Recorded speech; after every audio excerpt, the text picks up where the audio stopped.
오늘 본문은 역대상 27장 16절부터 34절입니다.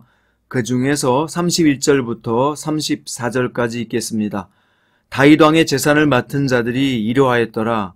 다윗의 숙부 요나단은 지혜가 있어서 모사가 되며 서기관도 되었고, 학모디 아들 여이엘은 왕자들의 수종자가 되었고, 아히도벨은 왕의 모사가 되었고, 아락 사람 호세는 왕의 벗이 되었고, 분하의 아들 여호야다와 아비아달은 아히도벨의 뒤를 이었고, 요압은 왕의 군대 지휘관이 되었더라.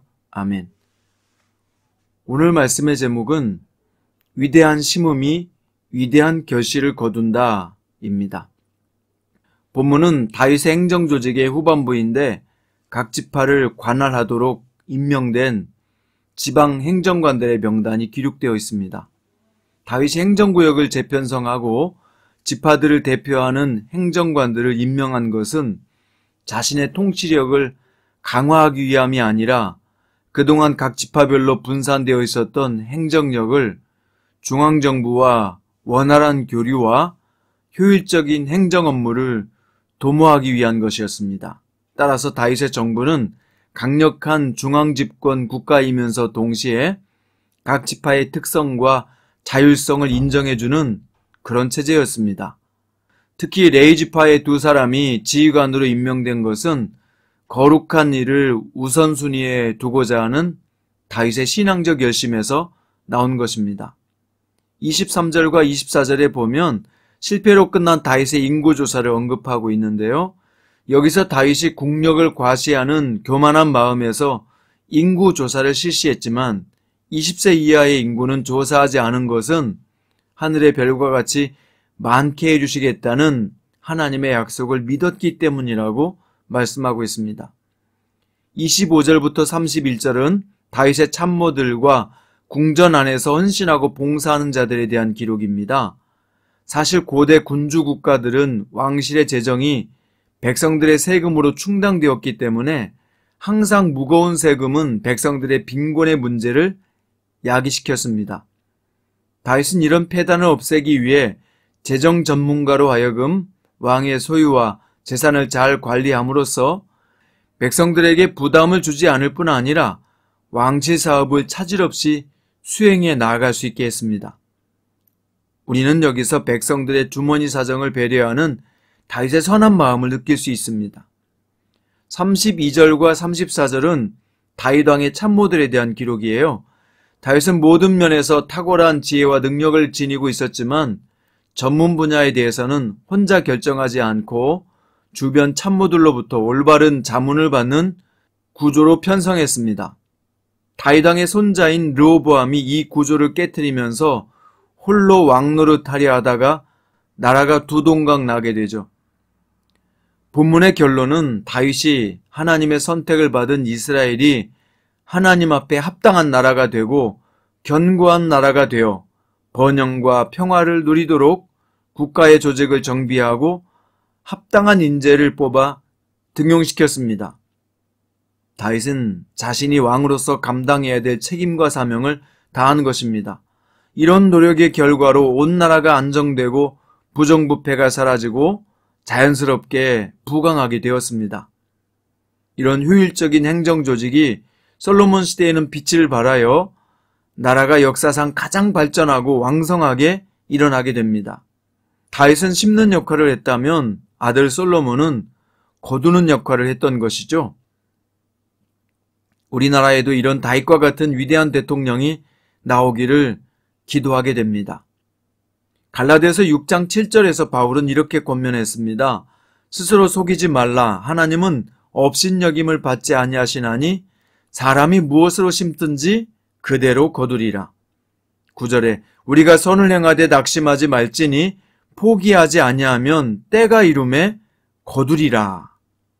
선을 행하여 심는다면 반드시 어느 때인가는 거두는 일이 생긴다는 것이죠. 이것은 사도 바울을 통해 말씀하시는 하나님의 약속입니다.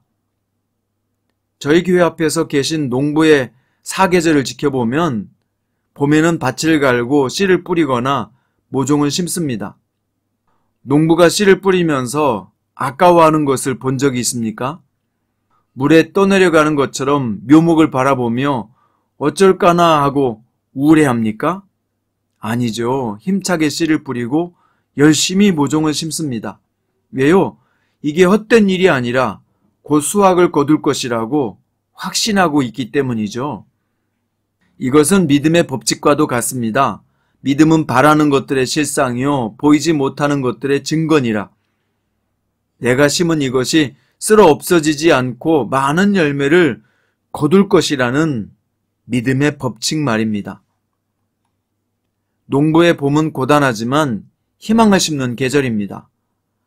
우리의 한 주간으로 본다면 주일은 심는 날이요 평일은 거두는 날입니다.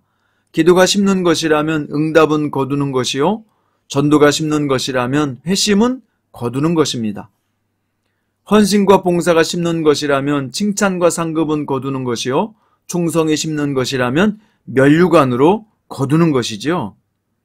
콩 심은 데 콩 나고 팥 심은 데 팥 난다는 속담이 있는데 이 속담의 뜻은 심는 대로 거둔다는 뜻도 있지만 심지 않으면 거두지 못한다는 뜻도 있습니다.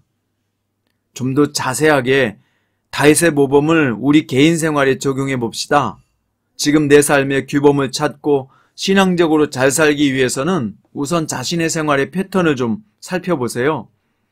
너무 쓸데없는 일에 시간을 낭비하고 있지는 않는지, 적절하게 일과 쉼이 균형을 이루고 있는지, 영적인 시간과 육적인 생활이 잘 조화로운지, 너무 과중한 업무로 가족과 함께 보내는 시간이 없는 것은 아닌지, 돈의 씀씀이도 내 수입에 맞추어 과도하게 지출은 하고 있지 않은지, 이렇게 자기 자신의 생활을 한번 점검해 보시기 바랍니다. 또 현실에 안주하지 않고 미래를 위해서 배우며 준비하고 있는지도 말입니다. 우리 개인적인 생활도 잘 점검하고 조화롭게 시간을 배치해 보십시오. 마치 다윗이 행정관들을 배치하듯이 말입니다. 그러나 우리가 명심할 점은요, 세상에서 우리가 아무리 열심히 살고 탁월한 성과를 내도 가정사역에 실패하면 모든 것이 허사로 돌아간다는 것을 명심하십시오. 특히 자녀들과 대화하는 시간을 아깝게 생각하지 마십시오. 우리의 가장 큰 투자는 가정에서 신앙교육이 이루어지고 소통하는 대화가 있는 화목한 가정을 경영하는 일입니다. 오늘은 금요일 가정예배가 있는 날입니다. 잊지 마시고 가족들과 저녁 시간을 보내며 주 안에서 화목을 누리시기 바랍니다. 기도드리겠습니다. 주님, 다윗의 효율적인 행정조직, 인사배치를 보며 우리도 자신의 생활을 규범 있게 조직하고 영과 육이 조화를 이룰 수 있는 균형 있는 신앙생활을 하겠습니다. 주님 인도하여 주십시오. 무엇보다도 가정사역에 성공하는 주님의 제자가 되게 해주셔서 가정을 통해서 하나님께 영광을 돌리게 하옵소서. 예수님의 이름으로 기도 올립니다. 오늘은 찬송가 496장 새벽부터 우리 찬양을 통해서 주님 앞에 영광 올려드리겠습니다. 1절과 3절입니다. 새벽부터 우리 사랑함으로써 저녁까지 씨를 뿌려봅시다. 열매 차차 익어 곡식 거둘 때에 기쁨으로 단을 거두리로다. 거두리로다. 거두리로다. 기쁨으로 단을 거두리로다. 거두리로다. 거두리로다. 기쁨으로 단을 거두리로다. 씨를 뿌릴 때엔 나지 아니할까 염려하며 심히 애탈지라도 나중 예수께서 칭찬하시리니 기쁨으로 단을 거두리로다. 거두리로다. 거두리로다. 기쁨으로 단을 거두리로다. 거두리로다. 거두리로다. 기쁨으로 단을 거두리로다.